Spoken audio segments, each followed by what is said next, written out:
In the heart of the Nebulan galaxy, where stars shimmered like scattered jewels and entire worlds floated on currents of cosmic wind, stood the royal palace of Zintra, a towering citadel of glowing crystal and living metal that pulsed gently with the rhythm of the planet's core. It rose from the surface of Xylos, a world of emerald skies and twin suns, where gravity danced playfully and the air smelled faintly of rain and lightning.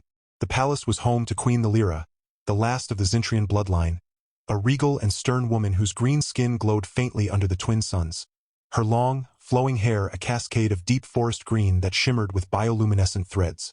Her daughter, Princess Lyra, stood before her in the grand hall of echoes, a vast chamber where the walls whispered secrets of ancestors long gone. Lyra's eyes, large, golden, and filled with fury, burned with disbelief as she stomped her foot, causing a small tremor in the floor. "Mom, why do I have to wed a human?" she yelled, her voice echoing through the hall like a thunderclap. Her green hair flared slightly, a sign of emotional distress among her kind, and her skin pulsed with a faint red undertone, betraying her anger. They're so soft, and they breathe oxygen like it's a sport. And their ears, why do they only have two? And why are they so small? Queen Lyra didn't flinch. She sat upon the throne of whispers, carved from the heart of a fallen star, her hands resting calmly on the armrests that hummed with ancient power. "Lyra," she said, her voice calm but firm, like the steady beat of a planetary drum. "This union is not about preference. It is about survival. The Zintrian Empire is fading. Our people grow fewer with each passing cycle. The human worlds, though primitive in technology and clumsy in diplomacy, are thriving. Billions upon billions of them. Strong, adaptable, and, most importantly, compatible." She paused, narrowing her golden eyes. "And before you say it, no, you cannot marry a Glipser from the 7th Nebula. They have no bones. Literally. How would that even work at the dinner table?" Lyra groaned and threw her arms into the air. "But mother, I don't even know this. This human, what if he's one of those loud ones who laughs at his own jokes? Or worse, what if he's quiet? The silent ones are always plotting something.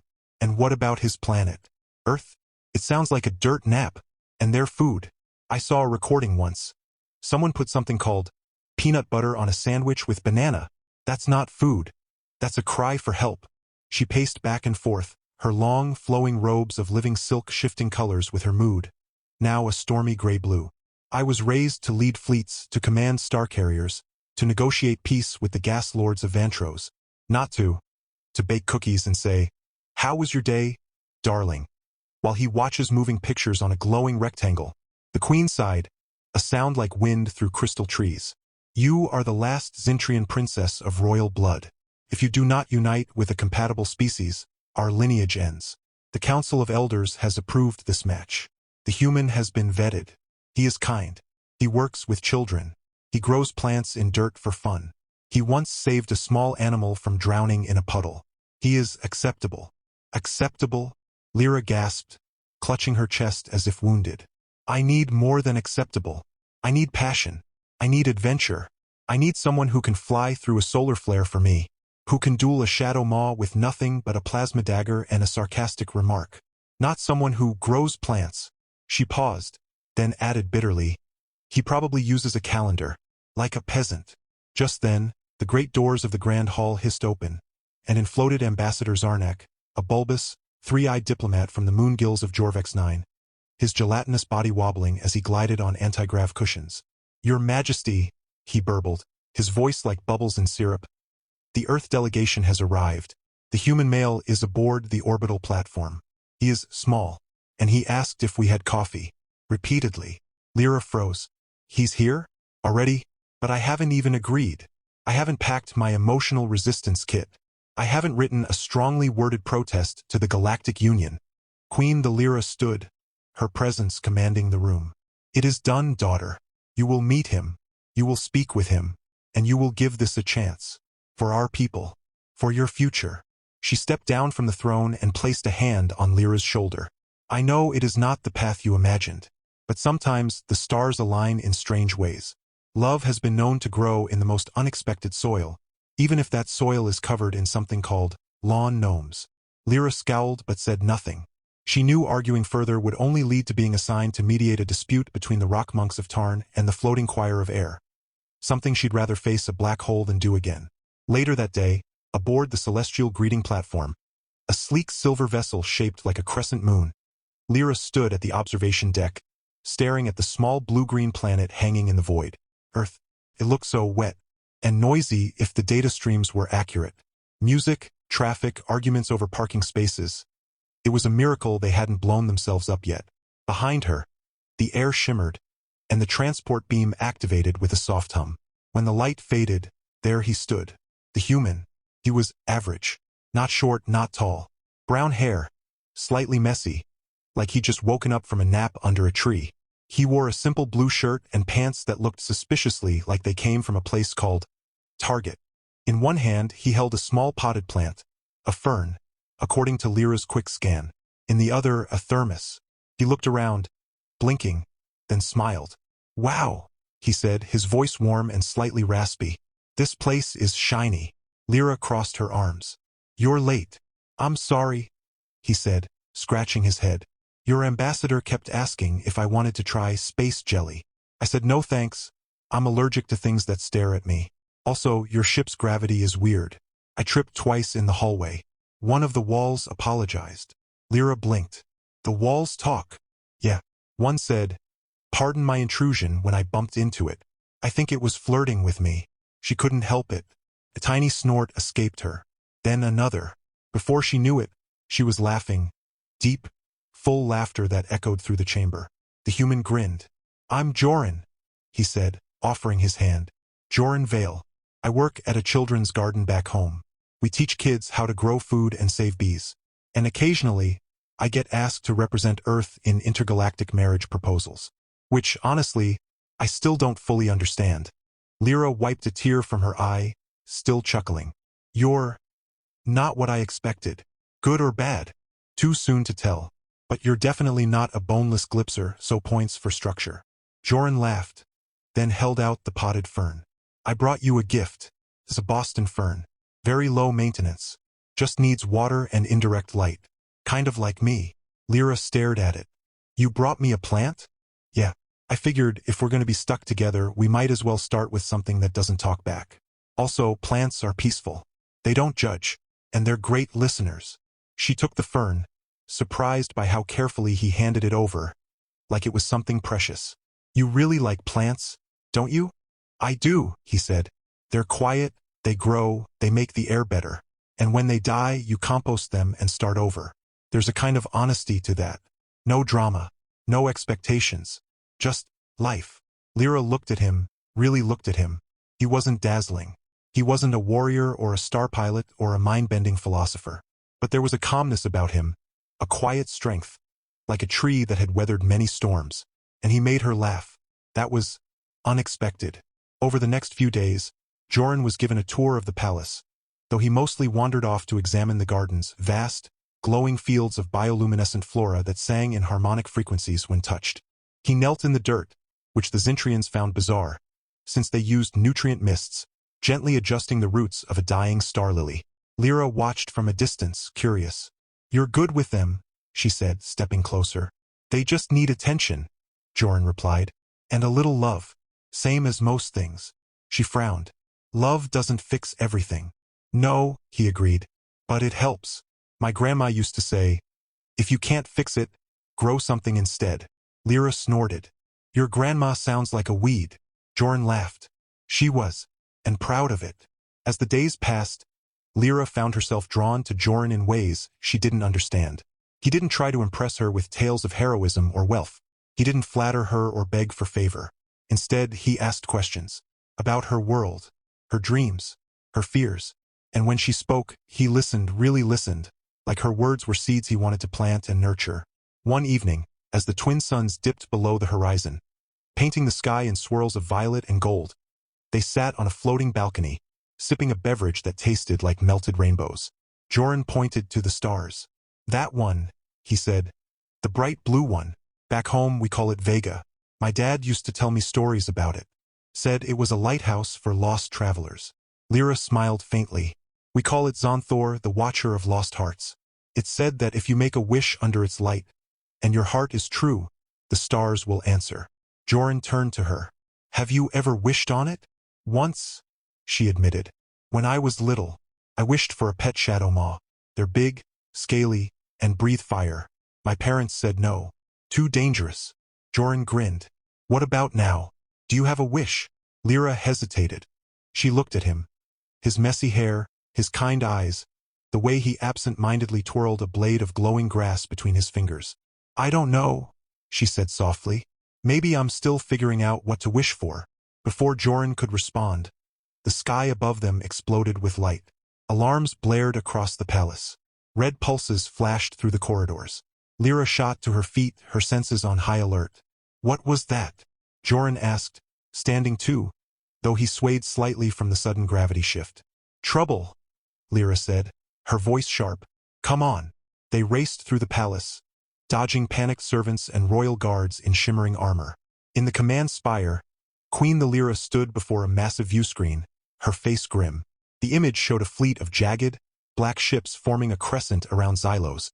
Ships marked with the symbol of the Void Corsairs, ruthless raiders who devoured planets for resources and pleasure. They've come, the Lyra said. The Corsairs. They've been hunting our kind for decades. They see us as weak, fragile, but they want our crystal cores, the heart of our planet. And they'll burn Xylos to ash to get them. Lyra's fists clenched. Then we fight. You cannot, the Lyra said. Their fleet is too large. Our defenses are stretched. If we resist, they'll slaughter everyone. They've demanded tribute, a royal hostage. And they want you, Lyra, as leverage. Joran stepped forward. Then I'll go. Everyone turned to him. What? Lyra said. If they want a royal hostage, let it be me. I'm technically part of the royal future, right? I'm the fiancé. That counts. Maybe they'll take me and leave Xylos alone. Lyra stared at him. You're insane. They'll torture you. They'll drain your mind. They'll turn you into one of their hollow slaves. Maybe, Joran said quietly. But if it saves your people, your home, isn't it worth a shot? Lyra grabbed his arm. No, absolutely not. You're not some bargaining chip. She stopped, her voice catching. You're not supposed to be brave. Joran smiled. Neither are plants. But they still grow through concrete. Before anyone could stop her, Lyra activated her royal command codes. A deep hum filled the air as the planet's defense grid shifted. Hidden cannons emerged from the crust of Xylos, glowing with stored solar energy. Then we fight, she said. On our terms. She turned to Joran. You wanted adventure? You've got it. Stay close. Don't touch anything that hums. And whatever you do, don't offer them coffee. I've seen your obsession. It's terrifying. The battle began at dawn. The Void Corsair fleet descended like a swarm of locusts, their ships firing beams of dark energy that cracked the sky. But Lyra was ready. Using the planet's natural energy currents, she redirected the solar flares from the twin suns, channeling them through the crystal core into focused lances of light that sliced through enemy vessels like knives through smoke. The palace defenses fired in sync, creating a dome of shimmering force that repelled boarding pods. Joran, meanwhile, was not idle. While the warriors fought above, he snuck into the lower levels of the palace, where the Corsairs had sent infiltrators, twisted, armored figures with eyes like dying stars. Armed with nothing but a gardening trowel, which he insisted was perfectly good for digging and probably poking. He ambushed one in the hydroponic wing. Hey! He shouted, jumping out from behind a giant singing orchid. You're trespassing on private property. The Corsair turned, hissing. Joran swung the trowel, clanged off the armor. Okay, not ideal. He dodged a plasma blast, rolled behind a nutrient tank, and grabbed a hose. With a quick twist, he unleashed a high-pressure jet of glowing green fertilizer, enough to blind the Corsair and send him stumbling into a pit of carnivorous moonvines that promptly wrapped around him and began singing a lullaby. Ha! Joran said, panting. Nature wins again. Back on the command deck, Lyra dueled the Corsair commander in a psychic showdown, their minds clashing across the void.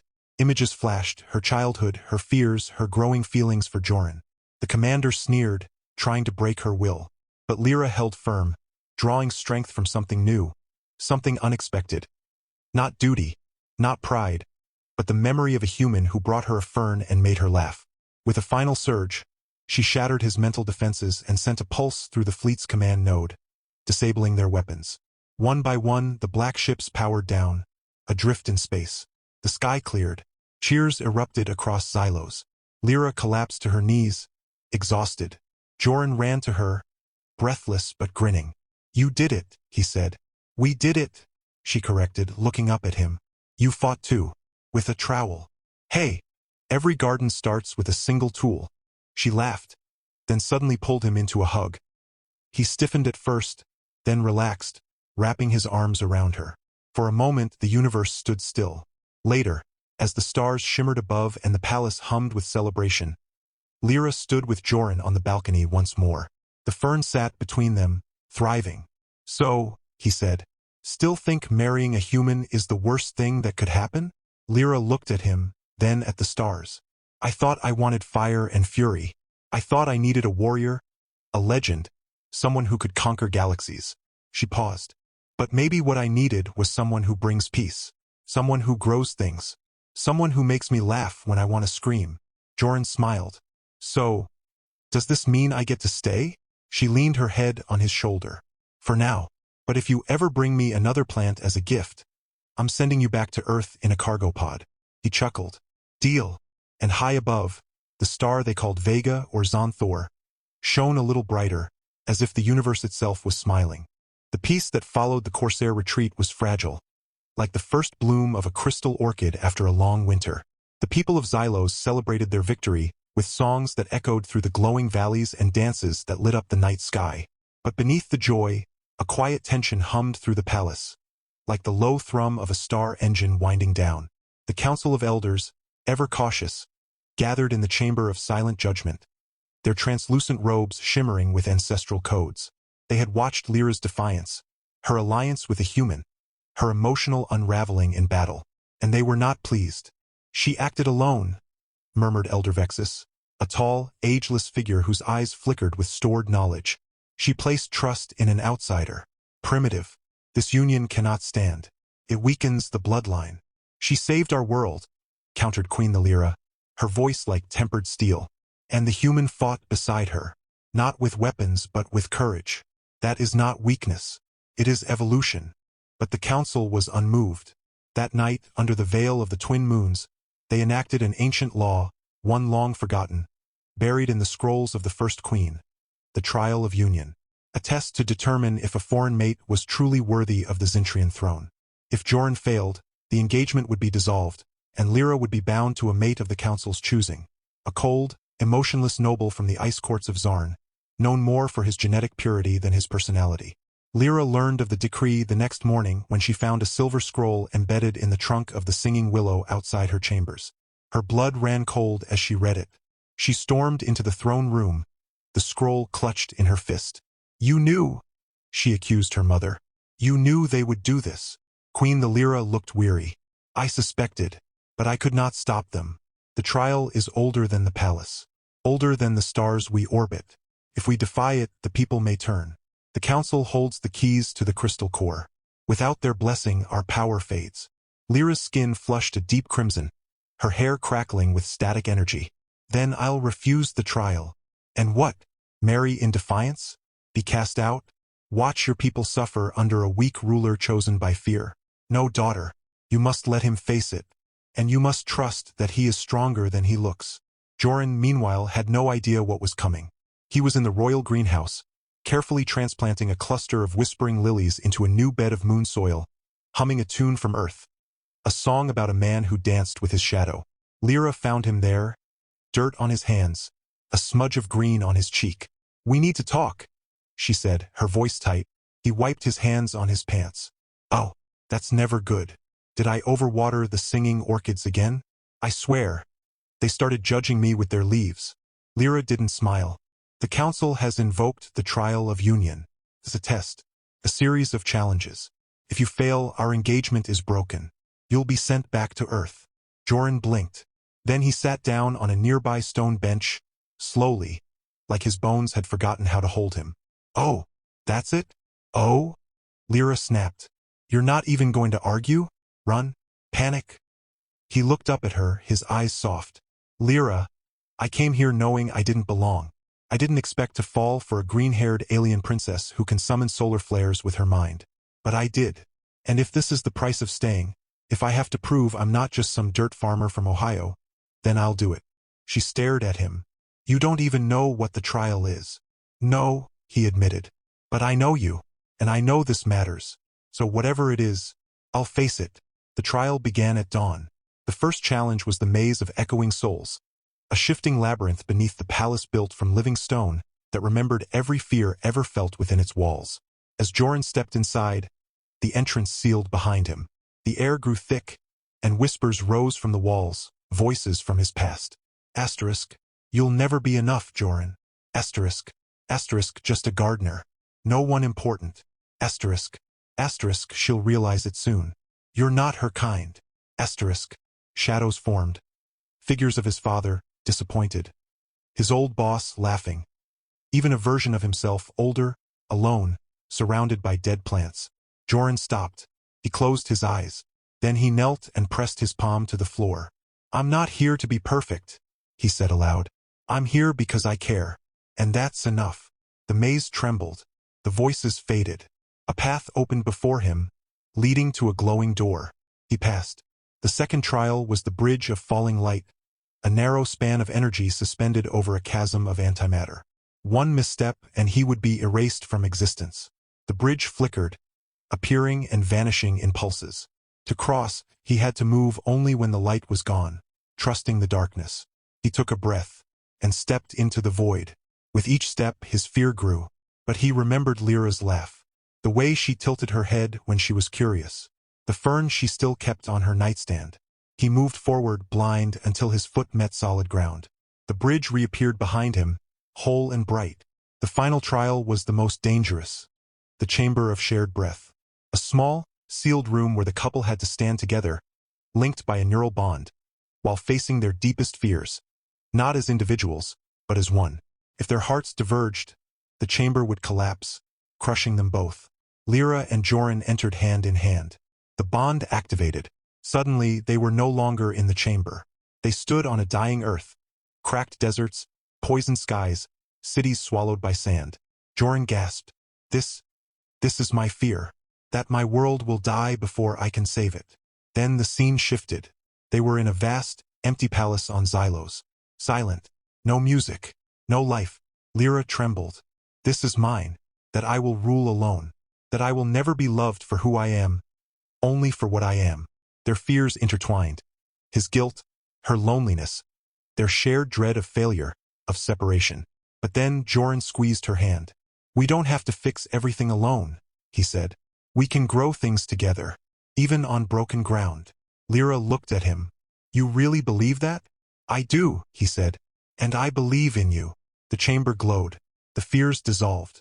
A soft chime rang through the palace. They had passed. The council had no choice but to accept the bond. But not all was well. Days later, a distress signal came from the Outer Rim, a small human colony on Proxima 7, attacked by a rogue faction of the Void Corsairs, the same ones who had fled Xylos. They were holding hostages, including children from Joran's old garden program. The message ended with a single phrase. Asterisk, let the Green Princess come. We have something she wants. Asterisk. Lyra knew it was a trap, but Joran was already packing a bag. I have to go. You can't, Lyra said. It's bait. They'll kill you. And if I don't go, they'll kill those kids. I taught them how to plant seeds, Lyra. They called me Mr. Joran. I can't abandon them. She wanted to argue, to lock him in the palace. But she saw the same quiet fire in his eyes that had carried him through the trial. She nodded.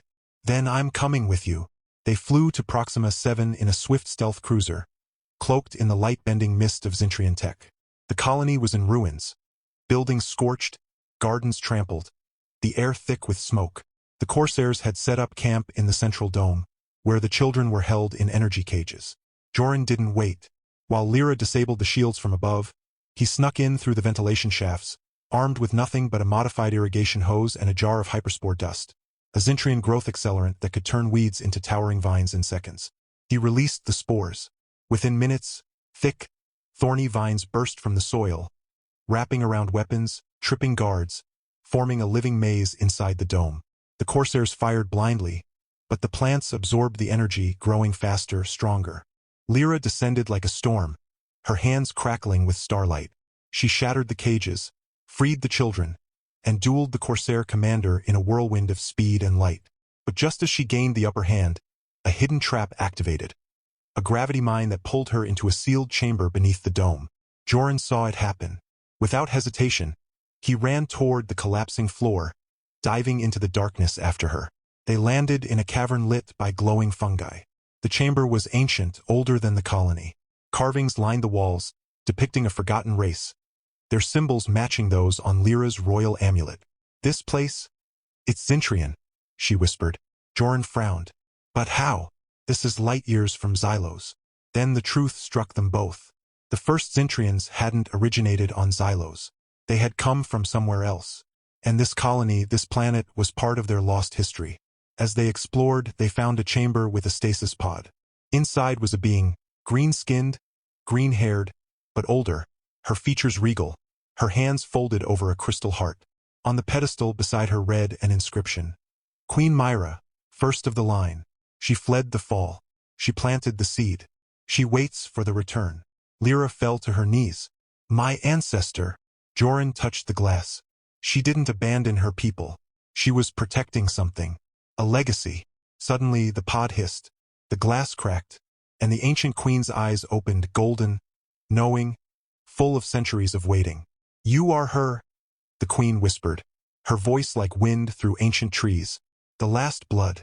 And you are the one who grows life from dust." Joran stepped back. I just like plants." The queen smiled faintly. "Then you are exactly who we need." Above, the battle raged on. But below, a new destiny was unfolding. One that tied Earth, Xylos, and a forgotten past into a single, growing thread. And as the twin suns rose over Proxima 7, casting golden light through the vines and ruins, Lyra took Joran's hand. "We have a lot to learn," she said. He grinned. "Good thing I'm patient. And I brought seeds." The return to Xylos was not just a homecoming. It was a revelation. Queen Myra, the ancient matriarch awakened from her centuries-long slumber, spoke in riddles and truths that unraveled the very history of the Zintrian people. She told of a great cataclysm that had shattered their original world, a planet called Zyra, long lost to time and cosmic drift. The Zintrians had not always lived on Xylos. They had fled there as refugees, carrying the last living crystal core in a vessel of starlight. And now, with Lyra and Joran standing before her, the circle was complete. The bloodline had returned to its roots, and the future had taken an unexpected, beautiful shape. Queen Lyra wept when she saw her ancestor, bowing low in reverence. The Council of Elders, once so rigid in their traditions, now trembled not with anger, but awe. The trial of union had not just proven Joran's worth.